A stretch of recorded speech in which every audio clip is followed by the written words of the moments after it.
പെട്ടെന്ന് നമ്മുടെ അബിക്ക് കോൾ വരികയാണ് കേട്ടോ. നോക്കുമ്പോഴത്തേക്കിനും നവ്യയുടെ കോളാണ്. ആ അമ്മ വീട്ടിൽ നിന്നാണ് നവ്യനെ അഡ്മിറ്റ് ചെയ്തു എന്ന്, പെയിൻ കൂടുതലാന്ന്. അന്നത്തേക്കും നമ്മുടെ ജലജ പറയുന്നുണ്ട്, ചെല്ല് അവളെ കൊണ്ട് അവിടെ അഡ്മിറ്റാക്ക്, അവൾക്ക് ഒരു കുഞ്ഞും കൂടെ ഉണ്ടാകട്ടെ എന്നൊക്കെ ഇങ്ങനെ ജലജ പറയുമ്പോഴത്തേക്കിനും അബി ഇങ്ങനെ ദേഷ്യത്തിൽ നോക്കിയിട്ട് അവിടെ നിന്ന് പോവുകയാണ്. പിന്നീട് കാണിക്കുന്ന നമ്മുടെ ദേവയാനിയും നയനയും ഇരുന്ന് സംസാരിക്കുകയാണ് കേട്ടോ. അമ്മ എന്തൊക്കെയോ പ്രശ്നങ്ങളുണ്ട്, ആദർശേട്ടൻ്റെ മുഖത്ത് എന്തൊക്കെയോ വ്യത്യാസങ്ങളൊക്കെ കാണുന്നുണ്ടായിരുന്നു.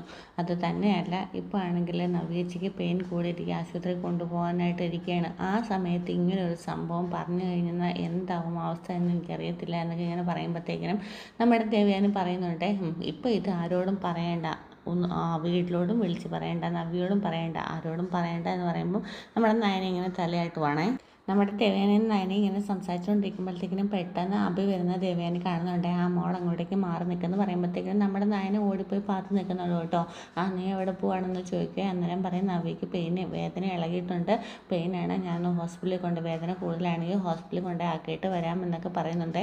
അന്നേരത്തേക്കിനും നമ്മുടെ ഇതൊക്കെ നവ്യ കേൾക്കുന്നുണ്ടോ, നമ്മുടെ നയന കേൾക്കുന്നുണ്ടോ കേട്ടോ. എന്നിട്ടിങ്ങനെ നയന ഇങ്ങനെ ആദ്യമാവുന്നുണ്ട്. പെട്ടെന്ന് തന്നെ നമ്മുടെ ദേവേനയുടെ അടുത്ത് വന്നിട്ട് നയനിങ്ങനെ പറയുന്നുണ്ട്, അമ്മയെ നവ്യേച്ചിക്ക് കൂടുതലാവുമോ, എന്തെങ്കിലും പ്രശ്നമാവുമോ എന്നൊക്കെ ചോദിക്കുന്നുണ്ട്. കുഴപ്പമൊന്നും ഉണ്ടാവത്തില്ല എന്നൊക്കെ ഇങ്ങനെ പറയുന്നുള്ളൂ കേട്ടോ. അമ്മ അങ്ങനെ വേദന കൂടി ആശുപത്രിയിൽ അഡ്മിറ്റ് ചെയ്യുകയാണെങ്കിൽ ഞാനും അങ്ങോട്ടേക്ക് പോകുമെന്നൊക്കെ പറഞ്ഞിട്ട് നമ്മുടെ നയൻ അവിടെ നിന്ന് പോകുന്നുണ്ട്. ദേവേന ഇങ്ങനെ ആലോചിച്ചുകൊണ്ട് നിൽക്കുകയാണ് കേട്ടോ. പിന്നീട് കാണിക്കുന്ന നമ്മുടെ അഭി വീട്ടിൽ വന്നു കേട്ടോ. നമ്മുടെ നവ്യ ഇങ്ങനെ ഭയങ്കരമായിട്ട് പെയിനായിട്ട് കിടക്കുകയാണ്. നമ്മുടെ കനകയും അതുപോലെ തന്നെ ഗോവിന്ദനും ഒക്കെ ഇങ്ങനെ കൈയൊക്കെ തിരുമ്പുന്നൊക്കെ ഉണ്ട് കേട്ടോ. പെട്ടെന്ന് വന്ന ഉടനെ തന്നെ നിൽക്കാനൊന്നും സമയമില്ല. അമ്മയും കൂടെ വാന്നും പറഞ്ഞിട്ട് ആശുപത്രിയിൽ കൊണ്ടുപോവുകയാണേ. നമ്മുടെ നയനയുടെ മടിയിൽ ഇങ്ങനെ കുഞ്ഞുമാവ ഇരിക്കുകയാണ് കേട്ടോ, നമ്മുടെ ചന്തുമോള്. ചന്തുമോൾ ഇങ്ങനെ ഭക്ഷണമൊക്കെ കഴിച്ചുകൊണ്ടിരിക്കുകയാണ്. ഭക്ഷണം കൊടുക്കുകയാണ് കേട്ടോ. ദേവേനയാണ് വായി വെച്ച് കൊടുക്കുന്നത്.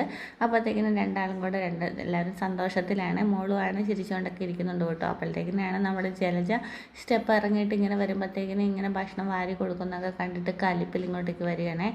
എന്നിട്ട് ജലജ പറയുകയാണ്, വാരി കൊടുക്ക്, എവിടെയോ കുപ്പത്തൊട്ടിയിൽ നിന്നൊക്കെ എടുത്തുകൊണ്ട് വന്നതല്ലേ, കൊടുക്ക് എന്നൊക്കെ ഇങ്ങനെയൊക്കെ പറയും കേട്ടോ. അന്നത്തേക്കും നമ്മുടെ ദേവയാനിക്കും നയനയ്ക്കും ഇങ്ങനെ വർത്താനം പറയുന്ന ഒന്നും ഇഷ്ടപ്പെടത്തില്ല. എവിടുന്നോ വാരിക്കോരി എടുത്തുകൊണ്ട് വന്നേക്കുക എന്നൊക്കെ ഇങ്ങനെ പറയുമ്പം നമ്മുടെ ദേവയാനി പറയുന്നുണ്ട്, അങ്ങനെ ആദ്യം ഈ വീട്ടിലേക്ക് വാരിക്കോരി എടുത്തുകൊണ്ട് വന്നത് നിന്നെയാ എന്ന് നിനക്ക് ഓർമ്മ വേണം എന്നൊക്കെ പറഞ്ഞിട്ട് പറയുന്നുണ്ട്. എന്നിട്ട് അതിന് കഴിക്കുന്ന കണ്ടില്ലേ എന്നൊക്കെ ഇങ്ങനെ ജലിച്ച് പറയും കേട്ടോ. എവിടെയോ പട്ടിണി കിടന്ന പാവങ്ങളാന്നൊക്കെ ഇങ്ങനെ പറയുമ്പോഴത്തേക്കിനും നമ്മുടെ ദേവയാനി പറയുന്നുണ്ട്, കൊച്ചിനെ കണ്ടാൽ അറിയാം പട്ടിണിക്ക് കിടന്ന കുട്ടിയൊന്നും അല്ല എന്ന്, നീ ഒന്നും മിണ്ടാതിരിക്കുക ജലജയെന്നൊക്കെ പറയുന്നുണ്ട്. അന്നേരത്തേക്കും നമ്മുടെ നയനയും പറയുന്നുണ്ട് കേട്ടോ, അർഹതയില്ലാത്തൊരു വെറുതെ വായി തോന്നുന്നൊക്കെ അതും ഇതൊക്കെ വിളിച്ച് പറയുമെന്നൊക്കെ പറയുമ്പോഴത്തേക്കും ജലജയ്ക്ക് ദേഷ്യം വന്നിട്ട് നിങ്ങൾ എന്താണെന്ന് വെച്ചാൽ ചെയ്യുക എന്ന് പറഞ്ഞിട്ട് പോവുകയാണേ. എന്നിട്ട് കുഞ്ഞിനെ അങ്ങ് ഇതായും കേട്ടോ. അന്നത്തേക്കിനും കുഞ്ഞിൻ്റെ മുഖത്തേക്ക് ഇങ്ങനെ നയൻ നോക്കിയിട്ട് തലയിലിട്ട് ഉമ്മയൊക്കെ കൊടുക്കും കേട്ടോ. എന്നിട്ട് പറയും, എനിക്ക് എൻ്റെ അമ്മയെ കാണണം പറയും കേട്ടോ. ദേവയാനാണെങ്കിൽ ഭക്ഷണം കൊടുക്കുമ്പോഴത്തേക്കിനും കഴിക്കാതെ പറയുകയാണ്, എനിക്ക് എൻ്റെ അമ്മയെ കാണണം എന്ന് പറയുവാണ് കേട്ടോ. കുഞ്ഞിനങ്ങ് സങ്കടമായി. അന്നത്തേക്കും നയൻ പറയുന്നത്, അമ്മയായിട്ടും അമ്മൂമ്മയായിട്ടൊക്കെ ഇവിടെ ഒരുപാട് ആൾക്കാരുണ്ടല്ലോ എന്നൊക്കെ പറയുമ്പോഴത്തേക്കിനും നമ്മുടെ ആദർശ് ഇങ്ങോട്ട് വരികയാണ്. നമ്മുടെ കുഞ്ഞിനെ ഇങ്ങനെ കളിപ്പിച്ചുകൊണ്ടിരിക്കുകയാണ്. ഇങ്ങനെ ദേഹത്തോടൊക്കെ ചേർത്തൊക്കെ വെക്കുന്നുണ്ട് കേട്ടോ കുഞ്ഞു വാവേനെ. അപ്പം ഇതൊക്കെ കണ്ടിട്ട് നമ്മുടെ ആദർശ് സ്റ്റെപ്പ് ഇറങ്ങി വരുമ്പോഴത്തേക്കിനും കാണുകയാണ്. എന്തെങ്കിലും മനസ്സിൽ പറയണം കേട്ടോ. കുഞ്ഞില്ലാത്തൊരു വീട്ടിലൊരു കുഞ്ഞു വന്നപ്പോഴത്തേക്കിനും അമ്മയും നയനയൊക്കെ ഭയങ്കരമായിട്ട് കുഞ്ഞിനോട് അങ്ങ് അടുക്കുകയാണ്. ഇനി അതിൻ്റെ സത്യം അറിഞ്ഞു കഴിയുമ്പോൾ എന്തായിരിക്കും സ്ഥിതിയാവോ എന്നൊക്കെ ഇങ്ങനെ ആദർശ് ഇങ്ങനെ മനസ്സിൽ ആലോചിച്ചിട്ട് ഇങ്ങോട്ടേക്ക് ഇറങ്ങി വരികയാണ്. അന്നത്തേക്കിനും നമ്മുടെ ദേവേനെ പറയുന്നത്, വന്ന് നിൽക്കുന്ന ആരാന്ന് കണ്ടോ എന്നൊക്കെ ചോദിക്കും കേട്ടോ. അന്നത്തേക്കിനും വാ കുഞ്ഞിനെ എടുക്കുന്നൊക്കെ പറയുവേ ആദർശ് വന്ന് കുഞ്ഞിനെയൊക്കെ എടുക്കും കേട്ടോ. അന്നത്തേക്കിനും നമ്മുടെ നയന കുഞ്ഞിനെ വിളിച്ചുകൊണ്ട് അപ്പുറത്തേക്ക് പോവേ. അന്നേരം പറയുന്നുണ്ട്, ദേവേനെ പറയണോ കുഞ്ഞിനെ ഒരുപാട് ഇഷ്ടമാണ് നമ്മുടെ നയന മോൾക്ക്, കുഞ്ഞിനെ കണ്ടോ ലാളിക്കുന്ന ഒരുപാട് പെട്ടെന്ന് അടുത്തു എന്നൊക്കെ ഇങ്ങനെ പറയുമ്പോഴത്തേക്കിനും നമ്മുടെ ആദർശ് ഇങ്ങനെ ആലോചിച്ചുകൊണ്ട് നിൽക്കുവാണേ. നമ്മുടെ നവ്യ ഇങ്ങനെ ആശുപത്രിയിലോട്ട് പോകുമായിരുന്നല്ലോ. ഇപ്പോൾ ഹോസ്പിറ്റലിൽ ചെന്നിട്ട് പിന്നെ കാണിക്കുന്നത് സ്ട്രക്ചറിലൊക്കെ ഇങ്ങനെ കൊണ്ടുവന്ന് നവ്യയാണ്. അപ്പോഴത്തേക്കും നമ്മുടെ നവ്യ ഭയങ്കരമായിട്ട് കരയുന്നുണ്ടോ കേട്ടോ. അത് കണ്ടിട്ട് നമ്മുടെ അബിക്കാണെങ്കിലും സങ്കടമൊക്കെ ഉണ്ട്, അതുപോലെ തന്നെ അമ്മയ്ക്കും സങ്കടമൊക്കെ ഉണ്ട് കേട്ടോ.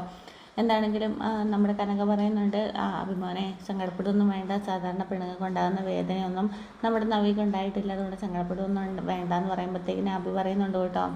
എന്നാലും അവളെ ആശുപത്രിയിൽ നിന്ന് ഉള്ളിലേക്ക് കൊണ്ടുപോയപ്പോൾ അവൾ നമ്മളെ നോക്കി നോട്ടം ഉണ്ടല്ലോ, അത് കണ്ടപ്പോൾ എനിക്ക് സങ്കടമായി എന്നൊക്കെ പറയുവേ. മോൻ വിഷമിക്കൊന്നും വേണ്ട, ഒക്കെ നല്ലതാകും എന്നൊക്കെ പറയുമ്പോഴത്തേക്കിനും ഒരു അബി ഒരു വല്ലാത്തൊരു നോട്ടമൊക്കെ നോക്കുന്നുണ്ട്. നമ്മുടെ ആദർശം ഇങ്ങനെ കട്ടിൽ ഓരോന്ന് ആലോചിച്ചുകൊണ്ടിരിക്കുമ്പോഴത്തേക്കിനും നമ്മുടെ മുത്തശ്ശൻ അങ്ങോട്ടേക്ക് കടന്നു വരികയാണ്. അന്നത്തേക്കിനും എണീച്ചിട്ട് പറയുന്നുണ്ട്, ആ നയനയാണെങ്കിൽ ഒരു തെറ്റ് ചെയ്തപ്പോഴത്തേക്കിനും അത് മൂടി വെച്ചതിന് ഞാൻ നയനെ ശിക്ഷിച്ചതേ ഉള്ളൂ. അതിനുശേഷം ഞങ്ങളൊരു തീരുമാനമെടുത്ത എന്തുണ്ടെങ്കിലും പരസ്പരം അങ്ങോട്ടും ഇങ്ങോട്ടും പറയണമെന്ന്. അപ്പം ഈ ഒരു സംഭവം എന്നെ വല്ലാതെ അലട്ടിക്കൊണ്ടിരിക്കുകയാണ്, അതുകൊണ്ട് ഞാൻ പറയാനായിട്ട് ഉദ്ദേശിക്കുകയാണ് എന്നൊക്കെ ഇങ്ങനെ പറയുമ്പോഴത്തേക്കിനും നമ്മുടെ മുത്തശ്ശൻ ചോദിക്കുന്നുണ്ട്, നീ അത് പറയണം തന്നെയാണോ ആഗ്രഹിക്കുന്നത് എന്നിങ്ങനെ ചോദിക്കും കേട്ടോ. ഒരു അപ്രിയ സത്യം പറയുന്നതിനോട് എനിക്ക് താല്പര്യമില്ല എന്ന് പറയുകയാണ്. നീ മറച്ചു വെച്ച കാര്യം ഒരു നല്ല കാര്യമായിരുന്നു, പക്ഷേ ഇപ്പോൾ പറഞ്ഞു കഴിയുമ്പോഴത്തേക്കിനും നീ ഒന്ന് ആലോചിച്ച് നോക്കുകയും നിൻ്റെ ഭാര്യ അത് കേട്ട് കഴിയുമ്പോൾ എന്താകും? സ്വന്തം ഭർത്താവ് മറ്റൊരു കുട്ടിക്ക് ജന്മം കൊടുത്തു എന്ന് കേട്ട് കഴിഞ്ഞാൽ ആർക്കും സഹിക്കാനായിട്ട് പറ്റത്തില്ല. അത് തന്നെയാണെങ്കിലും ഇപ്പോൾ ചന്തുമോളിനെ അവർ സ്നേഹിക്കുന്നത് കണ്ടോ, ആ സ്നേഹം ഇനി അത് മുന്നോട്ട് ആ കുട്ടിക്ക് കിട്ടത്തുമില്ല. അപ്പോൾ ഒന്നുകൂടെ ഒന്ന് ആലോചിച്ചിട്ട് പറഞ്ഞാൽ മതി എന്നൊക്കെ പറയുമ്പോഴത്തേക്കും നമ്മുടെ ആദർശിച്ച് ചോദിക്കുന്നുണ്ട്. അപ്പം മുത്തശ്ശൻ പറഞ്ഞു വരുന്നത് ഈ കാര്യം ഞാൻ പറയണ്ട എന്നാണെന്ന് പറയാം. ഇപ്പോൾ പറയണ്ടെന്ന് ഇങ്ങനെ മുത്തശ്ശൻ പറയുന്നുണ്ട് കേട്ടോ. അതുതന്നെയല്ല, ആ കുട്ടി മരിക്കാൻ കിടക്കുന്ന സമയത്ത് പറഞ്ഞത് വെറും മാത്രമാണ്. ഇത് അനിയാണോ ആദർശാണോ അഭിയാണോ ഒന്നും അറിയത്തില്ല. അനിയാണെങ്കിൽ നമ്മുടെ മറ്റേ കുട്ടി നന്ദുവിനെ കാണുന്നതിന് മുന്നേ വേറൊരു കുട്ടീനെ സ്നേഹിച്ചിട്ടില്ല. അതുപോലെ തന്നെ നിന്നെ എനിക്ക് സംശയമില്ല. പിന്നെ അഭിയെയാണ് സംശയിക്കേണ്ടത്. പക്ഷേ അഭിയാണെങ്കിൽ അവൻ തുറന്ന് പറയേണ്ടതല്ലേ, അവനിപ്പോൾ തുറന്ന് പറയുന്നുമില്ല എന്നൊക്കെ ഇങ്ങനെ മുത്തശ്ശൻ പറയുമ്പോൾ നമ്മുടെ ആദർശ് പറയുന്നുണ്ട്, എനിക്ക് അവരുടെ വീട്ടുകാരിങ്ങനെ കെട്ടിച്ചമച്ച് പറയുന്നതാണോ എന്നുള്ളതാണ് സംശയം എന്നിങ്ങനെ നമ്മുടെ ആദർശ് പറയുന്നുണ്ട് കേട്ടോ.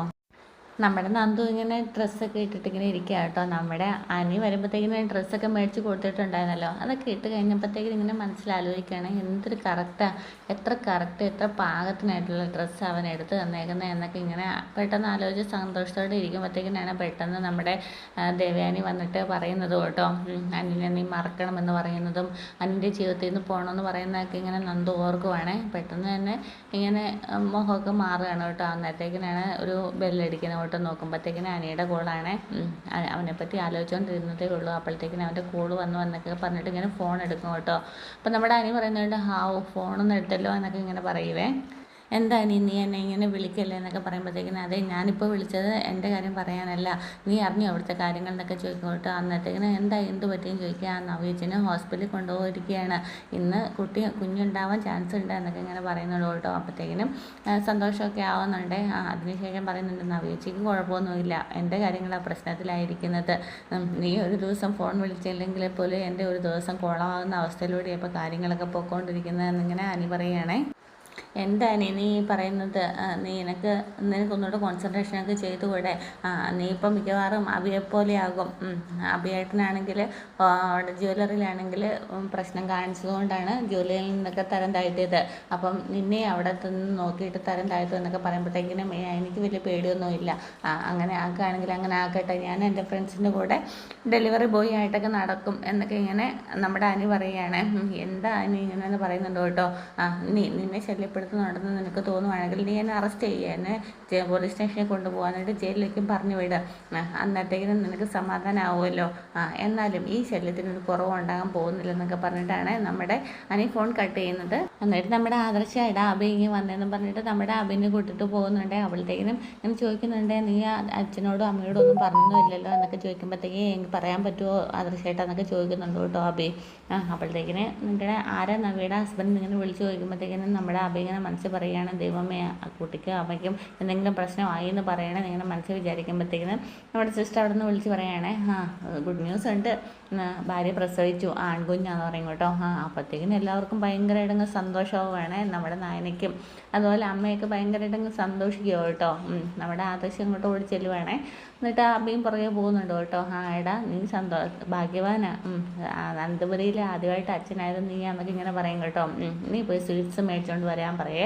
അങ്ങനെ അബി പോയിട്ട് സ്വീറ്റ്സ് എന്നാൽ ഞാൻ പോയി മേടിച്ചിട്ട് വരാമെന്ന് പറഞ്ഞ് പോകുമ്പോഴത്തേക്കിനും നമ്മുടെ ആദർശം പുറകെ പോകുന്നുണ്ട്. ഞാനും കൂടെ വരാമെന്നൊക്കെ പറഞ്ഞ് പോകുമ്പോഴത്തേക്കിനും ആദർശേട്ടൻ പറഞ്ഞിട്ടൊരു തിരുത്തുണ്ട് കേട്ടോ എന്നിങ്ങനെ പറയേ. അനന്തപുരിയിൽ ആദ്യമായിട്ട് അച്ഛനാകുന്ന ആദർശേട്ടൻ തന്നെയാണ് ഇങ്ങനെ അബി പറയുവേ. എടാ മറ്റുള്ളവരുടെ മുന്നേ വെച്ചിട്ട് എനിക്കത് പറയാൻ പറ്റുമോ? അത് തന്നെയല്ല, ഞാൻ പറഞ്ഞല്ലോ എൻ്റെ കുട്ടിയല്ല എന്ന്. എന്നൊക്കെ പറയുമ്പോഴത്തേക്കിനും അഭി പറയുന്നുണ്ട് അത് ശരിയാണ്, പക്ഷെ മന്നിട്ടുള്ള ഇനി എന്തെങ്കിലും ഒരു സാഹചര്യത്തിൽ ഇങ്ങനെ ഒരു ഇത് ഉണ്ടായി കഴിഞ്ഞാൽ അത് അംഗീകരിച്ചല്ലേ പറ്റുള്ളൂ എന്നിങ്ങനെ അഭി പറയുന്നുണ്ട്. വേറെ ആരോടും അല്ല, അത് എന്നോടെങ്കിലും എന്ന് പറയുമ്പോഴത്തേക്കിനും ആദർശ് ഇങ്ങനെ ആകപ്പാട് സങ്കടത്തിൽ നിൽക്കുന്നിടത്താണ് ഇന്നത്തെ എപ്പിസോഡ് പൂർണ്ണമാകുന്നത്.